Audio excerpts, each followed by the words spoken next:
কোরবানি নিজ হাতে করা উত্তম। নিজ হাতে কোরবানি করলে কোরবানি করার নিয়ম, যে কোরবানি করবে এবং যারা ধরবে সকলেই বলবে আল্লাহ বিসমিল্লাহি আল্লাহু আকবার, বিসমিল্লাহি আল্লাহু আকবার।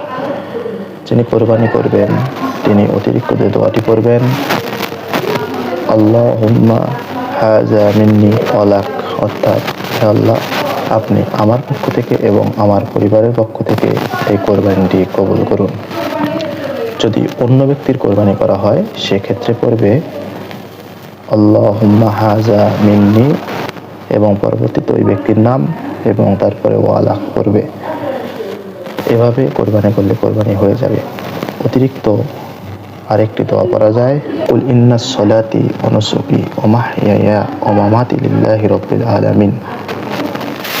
আমার নামাজ, আমার কোরবানি এবং আমার জীবন, আমার মরণ সবই শুধু মহান আল্লাহ রাব্বুল আলামিনের জন্য। এভাবে কোরবানি করলে ইনশাআল্লাহ কোরবানি হয়ে যাবে। আমরা সকলেই নিজের কোরবানি নিজ হাতে করার চেষ্টা করব ইনশাআল্লাহ।